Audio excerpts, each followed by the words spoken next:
શહેરમાં નોકરી કરવા માટે ગયો હતો ત્યારે હું મારા કાકાના ઘરે રોકાયો હતો. મારા કાકાને પણ એક દીકરી હતી અને મેં વિચાર્યું કે તે હજી નાની છે, પરંતુ તે બિલકુલ નાની નહોતી.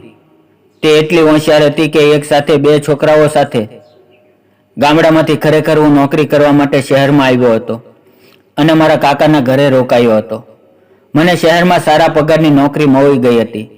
ત્યારે હું મારા કાકાના ઘરે પહોંચ્યો ત્યારે તેમનું ઘર જોતો જ આશ્ચર્યચકિત થઈ ગયો હતો, કારણ કે મારા કાકાના ઘરનો દરવાજો એટલો નાનો હતો કે મારી બેગ અને હું એક સાથે અંદર જઈ શક્યા નહીં.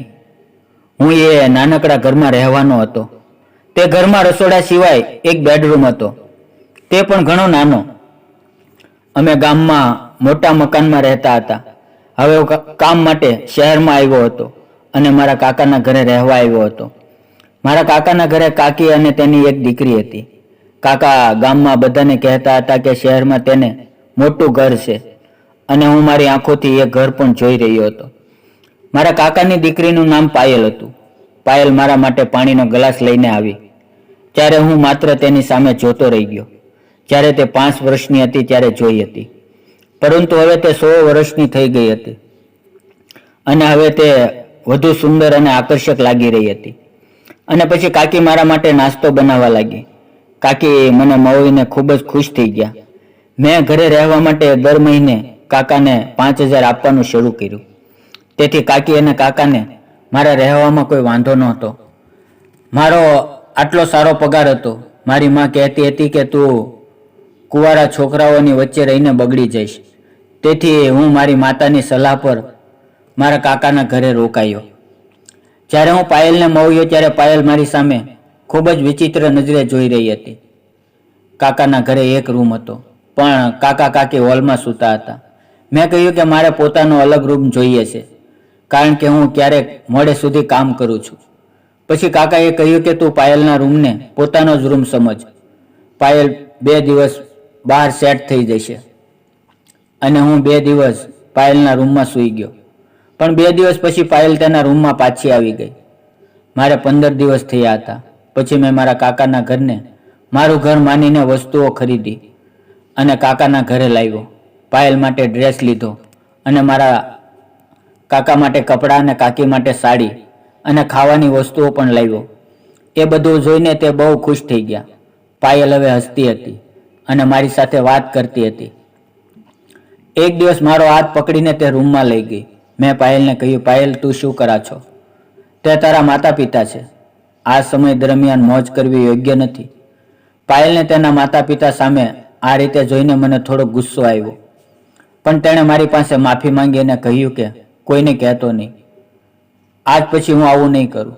બીજે દિવસે ઉઠીને કાકાને કહ્યું, કાકા તમારે મોટું ઘર ખરીદવું જોઈએ. હવે પાયલ મોટી થઈ રહી છે, તેને પોતાનો અલગ રૂમ પણ હોવો જોઈએ અને તમારો પોતાનો અલગ રૂમ પણ હોવો જોઈએ.